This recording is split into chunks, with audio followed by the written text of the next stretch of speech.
Welcome to another episode of the Football Analytics Show. My name is Ed Fang, your host, and on this episode, I'm thrilled to have Clevta on the show. He is an NFL analyst and bettor, and I think his analysis is excellent. TA, welcome to the show. What's going on, Ed? How are you doing? How are you enjoying your summer?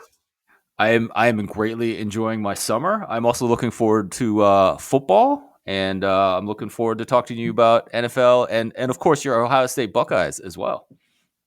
Yeah, we were talking off the air a little bit. I know enough to be dangerous. I love my Buckeyes, but just with the changing landscape of college football and the roster turnover, it's well, we're going to talk about how you were completely spot on about a Buckeyes thing, and then we'll project it into the 2024 season. Fair enough.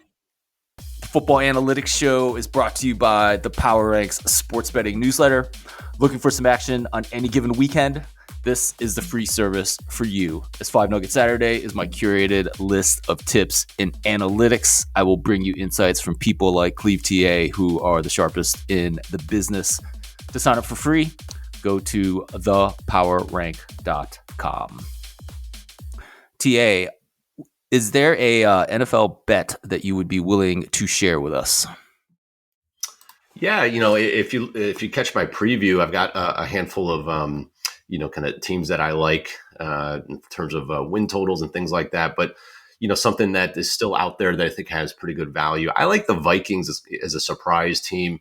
Obviously, when you're locking your money away for 7-8 months in a future like this, it's not always my favorite to do it on a minus 110 or worse wager. So I like to take the alt over wins. You can get, I haven't checked this morning, but I think you could get about 260 to 270, getting over 8.5 wins, and then make the playoffs near, plus 300. I think anything from kind of 250 and above is a good number. And, I think I personally like to, when I look for kind of upside surprise teams, I think you really need to look at just the NFC more than anything. Obviously, the AFC is loaded. So the NFC is where you see a lot of these upside surprises, and this kind of 6.5 to 7.5, 8 win total bucket. Historically, you've seen the most kind of upside surprises. Almost 30% of those teams have made the playoffs in the last 20 plus years, which is surprising for kind of I call these the Walking Dead or the zombie teams. Like, no, they're not terrible.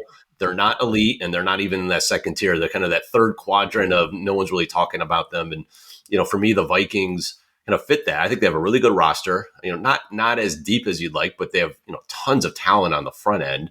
And you've got 2 really good coaches in Brian Flores on defense and Kevin O'Connell on offense. And we saw, Brian Flores has taken defenses that are underwhelming from a talent perspective multiple years and has turned them into at least league average or better defenses. We saw it last year. He blitzes the hell out of opponents. He muddies things up. And, I feel confident. I don't have to worry about the defense being bad. At minimum, I think they'll be kind of league average. They, have plenty of pass rush help with Jonathan Grenard. Andrew Van Ginkel, 2 free agents they brought in, and they drafted Dallas Turner in the first round. The secondary is a little bit of a concern, but like I said, I think Flores does enough to keep that defense in contention. I mean, last year they were about 15th in EPA, but they faced a top 10 level schedule of opposing offenses, and it's not going to be nearly as tough, based on my numbers. So I think they'll be decent enough on defense, and then offensively, you've got a top 10 level offensive line. You've got a really good tight end in TJ Hawkinson, maybe the best receiver in the NFL in Jefferson. They picked up Aaron Jones, who adds a lot of versatility, both on the ground and in the pass game. And it just really is a matter of what happens at quarterback. And I think you get essentially 2 bites of the apple here in terms of good quarterback play. You either have the rookie JJ McCarthy steps in and, kind of exceeds expectations, or, you got Sam Darnold, who, obviously has had his issues in the past, but the last time we saw him 2 years ago in Carolina, he started the last 8-9 games of that season after they traded Christian McCaffrey, and it was kind of a failing season, and he led them to a bunch of victories and was a top 5 quarterback in terms of EPA. And not a lot of people are paying attention to that. So, maybe he's learned some things. He's going to have the best surrounding talent he's ever had. He's going to have by far the best coaching he's ever had. And we've seen Kevin O'Connell and the staff, create pretty good offense with backup quarterbacks like Josh Dobbs and Nick Mullins, et cetera, last year. And they competed very strongly and had outside of some turnovers, was, essentially a top half of the NFL offense. So I think there's enough there. And I think there's enough upside where this team could not only clear the win total, clear the alt, but, have a shot at a wild card. So that's a team that I think I would take a lot of the kind of upside from a win total and a playoff perspective. I really like your analysis because you definitely pointed out the two things that I have the biggest problem with for the Minnesota Vikings. That secondary. I'm not sure if even Brian Flores can cover up for the lack of talent there, but you obviously acknowledge that. And then, Darnold is an interesting one. I mean, I think you make some good points about what he did in Carolina 2 seasons ago. Spent last year as the backup in San Francisco and never really got on the field except for maybe a meaningless one towards the end. And I should mention, we've seen some resurrections at quarterback that have been successful lately. We saw Tampa with Baker Mayfield. That was a team that I liked as kind of an upside surprise. We saw them make the playoffs last year in this kind of range. We saw Seattle with Geno Smith 2 years ago. Like whoever predicted those guys to lead those teams to the playoffs. So, there is precedent here for kind of a retread with good pedigree, first round pedigree, being able to, play good enough and, exceed kind of expectations with a lot of good surrounding talent. Those quarterbacks didn't do it on their own. They've got really good weapons outside and good coaches. And so, I think we have the same thing here. Absolutely. I'm a little concerned about Baker Mayfield this year. I don't think he's going to be able to reproduce what he did last year, but we shall see. Yeah, I agree actually on that one. So TA, you produce an NFL preview every year. I think it's a great resource. Please let people know, like how did you decide to do this? How many years have you been doing it? And what can people find in this free product that you have? Yeah, it started 3 years ago. Actually, it's funny. Because I created this website a handful of years ago, and I had always, even back a decade ago, in kind of my off-season work preparing for the season, I kind of put together blurbs. I had a little blog that was no one even paid attention to, and just kind of did it for myself. Just teams that I think could surprise or could fail going forward in terms of win totals, et cetera. And so I kind of dug in on my own, did kind of research that I thought made sense, and kind of put some things together. And then I got a message 3 years ago from someone. I won't name who it is, but somebody in the media is looking for. They had a contact who pretty well known person in the NFL space that was looking for a NFL preview to kind of crash course and kind of get up to speed. And so I said, well, I didn't know of any. And they said, well, would you have any interest in doing one yourself? And I said, sure. So kind of on a last minute suggestion, I said, all right, let's just put one together. So I kind of raced and put a preview together and just send it to him and put it out on Twitter and just say, hey, if anybody's interested. And I got a lot of great feedback, which I was surprised at. And it was free and people loved it. And it helped my betting early on in the season, especially because I was so well prepared. And so after that, I said, well, I'm just going to keep going. I did well with it, and people, the reception was good.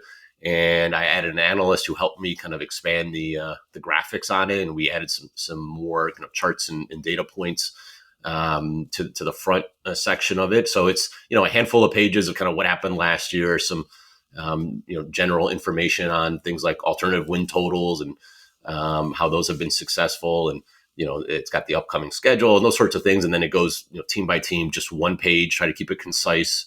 Didn't want to overload, everybody with information, just, the kind of hit the high points and hit the points that I thought were important, talk about roster turnover, any coaching changes, those sorts of things. And it's been good. And so I did it again this year. It's the labor of love. Takes me about, month and a half, 2 months to put together, probably 100+ hours, but it's well worth it. Like I said, I think people like it. So I'm happy that it makes people, interested in me and the site, and, it gives people a head start, I think, on the NFL. And like I said, it's, selfishly, it helps me personally prepare for the season. And, I always have my best weeks in the first month of the season. I think getting the preview and putting it together has really been a big reason for that. So, it's something that as long as my wife allows me to put all those hours in the off season, and she kind of lets me do that while she takes care of the kids a lot of times at nights and weekends. And I'm going to keep doing it, and hopefully people will enjoy it. How many years has it been since the reporter asked you to do it? Yeah, this is the third year that this is only the third year that I've put together this preview. So it's like I said, I did some kind of informal write-ups at other places and on my own, for the last decade or so. But just in terms of putting it together on a nice preview and sending it out, it's only been 3 years. Interesting. So I have actually been using this all 3 years, and I love it. I love the brevity of it.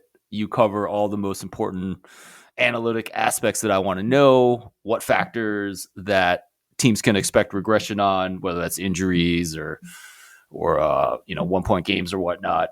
Close games. I would highly recommend it. It's a free product. Where can people get it? Yes, you can go to my site at cleveanalytics.com. There's a section that's kind of free NFL content, and you'll see the preview there, and you can download it, and it's a nice PDF. And maybe one day I can kind of put a book together and have people buy a hard copy and send them out. But for now, it's just kind of a PDF that you can. It's probably easier to read on your computer anyway. But if you want to print it out, you could go to somewhere and print it out for color and have it bound up for $20 if you feel like it. That's what I did with mine. And you do it early in the season. Yeah. So you can find it on the website though. I kind of want a bound copy. That's nice. I like. I usually I view the preview just on my computer. So I think when you have something like that, it's you can't really do it on your phone. At least I haven't tried. So I just do it on my laptop, which is where I do most of my research, anyways. And I like paper. So I agree. I like cool. I mean, I used to love reading the newspaper back in the day. It's like those don't exist anymore. But like I like having something in front of me that I can kind of just see it. I could just carry around with me if I want to go read it outside or whatnot. So that's just me personally. I know people just only read on their iPads or their laptops, but yeah, that's I agree. Maybe I'm old school in that way. I think you might be close to my age then, because I like that as well. I like paper. I still read all my books on paper. TA, let's talk about a little bit of your analysis on a couple of teams. You like Philadelphia this year. You expect them to actually get to the Super Bowl and win the Super Bowl. Give us your case for the Philadelphia Eagles. Yeah, and if you're another bet, I haven't checked recently, but last week I think you could get about 17-1 to win the Super Bowl. And I just think that the NFC is, if you're going to look for kind of a little longer shot, and I consider anything above 8 or 10-1, maybe a longer shot. These days, because it's like the obvious teams always kind of win it for the most part. But I think 17-1 is a good number on Philly. I would look to the NFC, like as I mentioned before. We just see every year it's a different team coming from the NFC in the Super Bowl. It's hard to compete with Patrick Mahomes and Josh Allen and the Ravens and Joe Burrow. It's like those are the 4 teams you almost feel like is just going to be recycled every year in the AFC. But Philly obviously had a down. It's funny, they made the playoffs. And people think they had a bad year. It was still 11-win season, and I just think that I wasn't high on them last year. I never assume these teams can just get back to the Super Bowl unless your name is Patrick Mahomes or Tom Brady. It just doesn't happen, and so I was already skeptical going into last year. And they had both coordinators left, so you had to replace two good coordinators who left for head coaching jobs. I personally, I know you can't quantify this, but I do believe that there is a disease of me, as Pat Riley phrased it, with a lot of these teams that get success, they taste success, and it's like you got to start over. So you lose in the Super Bowl, you got to start all over and get back there, and I think that's never easy. And so we saw a little bit of that. Obviously, the coordinator changes didn't help. The defense was really banged up. They had a ton of injuries, especially in the secondary. It didn't seem like the coaching was there. The offense was fine. It wasn't great. It wasn't, not the no huddle, fast paced offense that we saw under Shane Steichen the prior year. It was still fine though; it was good enough. But just there was just something off all year, and so they clearly didn't play well in the playoffs. And I think, by the way, you had me on. I had Tampa as like my favorite pick in that game of the playoffs of the wild card round. So I did profit fading them, but I think this year they clearly went after the holes on their team. They had a major problem in the secondary. They allowed the most explosive plays and the lowest sack rate in the NFL on third downs last year. That was a big reason why they struggled. And so limiting explosive plays and fixing that secondary was paramount. So they go and they use their first round pick on the highest rated cornerback on many teams' boards, and Quentin Mitchell from Toledo. In the second round, they get a kind of quarterback safety hybrid in Cooper DeJean from Iowa, who dropped. He was supposed to be a first round pick, and they got him in the second. So they went kind of double. They kind of went after the quarterback position twice, if you will, early in the draft, which I think is smart. And then they also have Isaiah Rodgers, who was a guy they picked up last year, who was suspended for gambling after he played with the Colts in 2022. It was a smart pickup. They got him for nothing, and he's eligible to play. And no one's ever heard of him, but the guy was 6th in PFF's coverage grade ratings for cornerbacks in 2022, and he had a good year in 21. He's a young guy, and he's not, he's probably going to be their 4th or 5th corner. So they've got a lot of guys, a lot of bodies to kind of attack that weakness, and I think that was smart. They brought back C.J. Gardner-Johnson, who played for them 2 years ago. So he came back and went to Detroit last year. So, they've got a lot of bodies they're throwing at the problem, which I thought was really smart.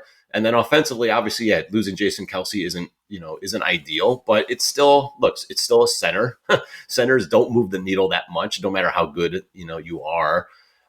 He is obviously the quarterback of that offense in terms of, being the captain and calling out the defensive signal. So, that could be an adjustment, but Cam Jurgens is going to fill in. The guy has a high pedigree. He's a second round pick and has played well in limited snaps. So it's not as if, I expect them to fall off a cliff. They have a really good offensive line otherwise. And quite honestly, just getting Jalen Hurts back to full health, I think will be great.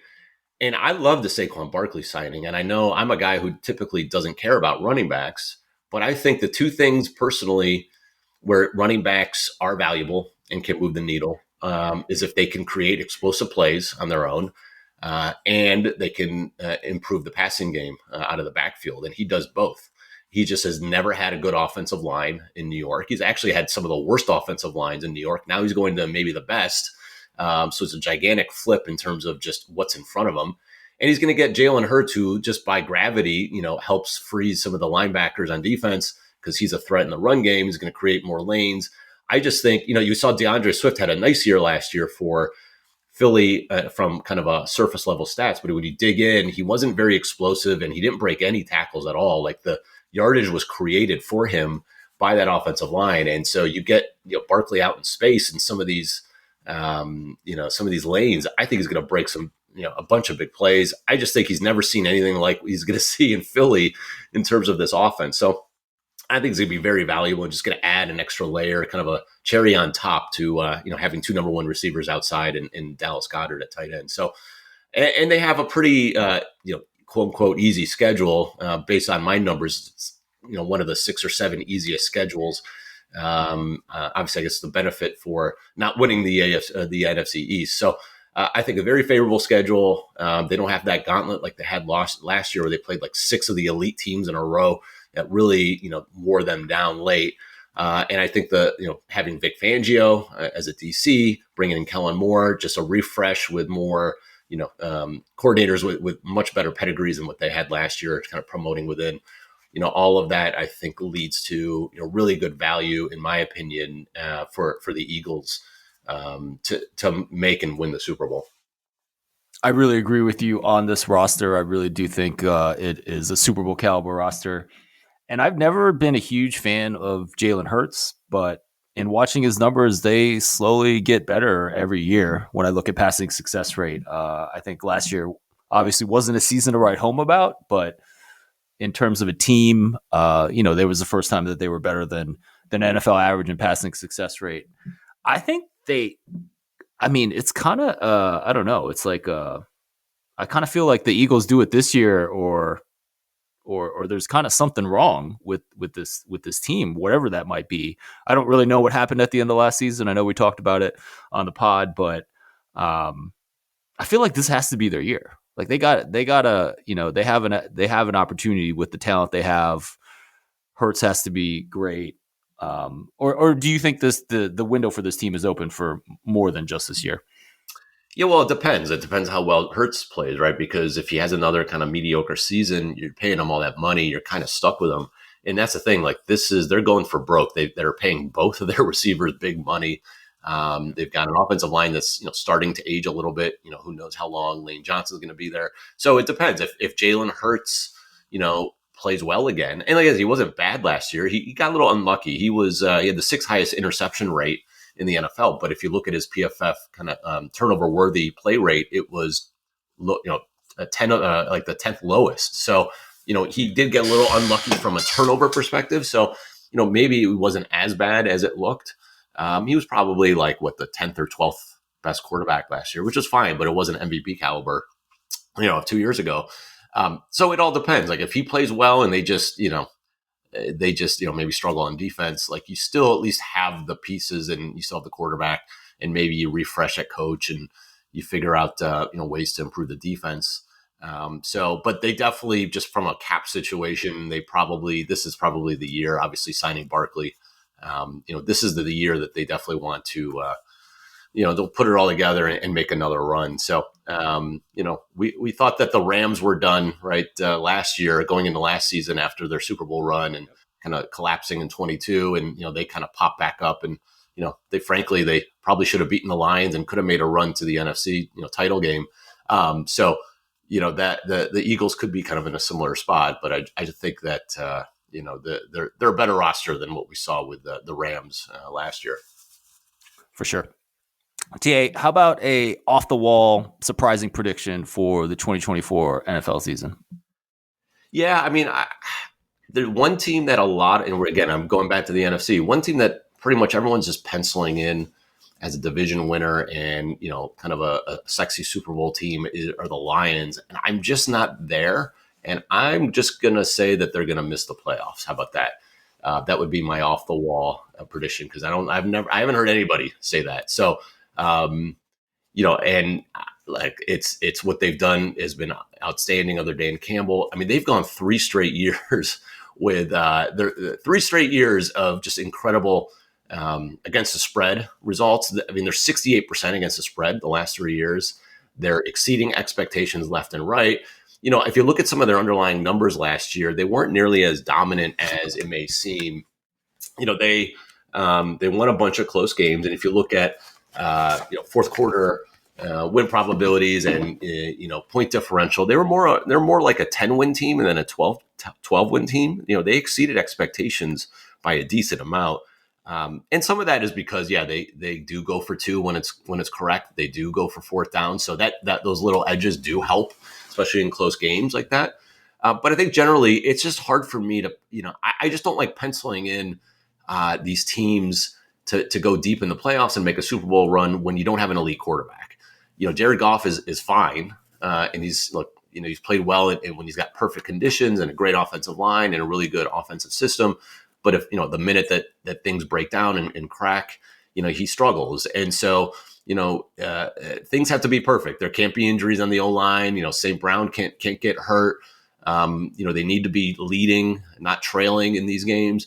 And I'm just not convinced the defense is there. Obviously, they struggled last year. They threw a couple of high picks, similar to the Eagles, at the cornerback spot. So, could those guys like Arnold and Rackeshaw end up, one or both being legitimate starters day one, and that really, elevates this defense? Sure. They still don't have a pass rush outside of Aiden Hutchinson. It's very minimal. And, I just think that for whatever reason, like it's for multiple years, they were the ones that were kind of on the rise, and they were sneaking up on teams. And now they're the ones who are kind of the, outside of San Francisco, kind of the kings of the NFC, and everyone's going to be attacking them now. And I just think that expectations are a little bit different. So I'm just going to go a little bit off the wall. And like I said, I like the Vikings to make a run. So, maybe that likely means that one of the NFC North teams, should pull back. And I'm just going to say that the Lions are the ones to pull back. And, maybe they'll prove me wrong again. But, history says that it's really hard to exceed expectations, 3 to 4 years in a row now. So I'll go with that one. For sure. I think I have a little bit of homerism in being high on the Lions. I do like the offense. I agree with you that Goff is not elite, but Ben Johnson has turned him into a very, very good quarterback. And the defense has definitely been a problem, but I love what they did in terms of just throwing a lot of resources at the biggest problem on the roster, which was in the secondary, particularly at the cornerback position. There's enough warm bodies there that they're giving them a chance to succeed, right? And this kind of reminds me of the Saints when they just had that terrible defense under Drew Brees for years and years and years and years, and then they drafted Marshawn Lattimore, and they were, I don't know if they were NFL average or better, but I mean Detroit only needs like about an NFL average defense to be a pretty legit contender. So we will see how that goes. TA, I cannot let you go before I ask you about Ohio State. A couple years ago, I don't know if we were talking off the air or on the podcast, but I was asking you about CJ Stroud, and you told me, look, this is by far the best quarterback that Ohio State has ever had in terms of his accuracy, in terms of his throwing, and not that I disagreed with you, but you talked about him in a way that has completely turned out to be correct. I doubt that you predicted he would have quite the success that he did with Houston last year, but it was remarkable what he did. So Ohio State, how are they going to do this year? I think they. All right, let me give you my personal opinion, man. I think they had. I think they had a good team last year, and they ran the quarterback out of town because he wasn't CJ Stroud, and now you have Will Howard. And if Will Howard is good to great, this is a national title contending team. If he's not, and if he's worse, then I don't know why I can't remember the guy's name from last year, but the guy who's not CJ Stroud, I'm not exactly sure where this team is. So give me your take on your Bucks. Yeah, so that conversation was on the air. You had asked me because I think Justin Fields was struggling, and I think we have a tendency to have that bias that Ohio State quarterbacks typically don't exceed expectations. Haskins was another. So I thought that Stroud was just on a different level. So that's why I thought that he would be a really good quarterback, and it just wasn't the same. But yeah, he exceeded my expectations. In terms of the Buckeyes this year, Will Howard is a guy that is kind of. It's a little bit Ohio State fans just expected more from the transfer portal. I actually like Will Howard. I think he adds an element in the run game that they did not have with Kyle McCord. I mean, McCord, I personally thought he was terrible. If you watch him game in and game out, he would make an occasional great throw, and he had Marvin Harrison and Abuka, two first round level receivers.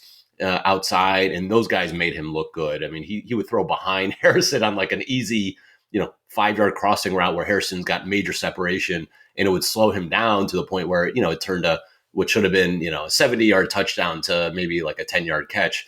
He did that continuously. He missed them, left and right. And so he to me was just a major problem. The defense was really good last year. They bring everybody back. Like somehow they convinced all of their stars. Well, not somehow. It was NIL money, I guess, right? They convinced all of their elite players to come back. I mean, the entire defense could get drafted.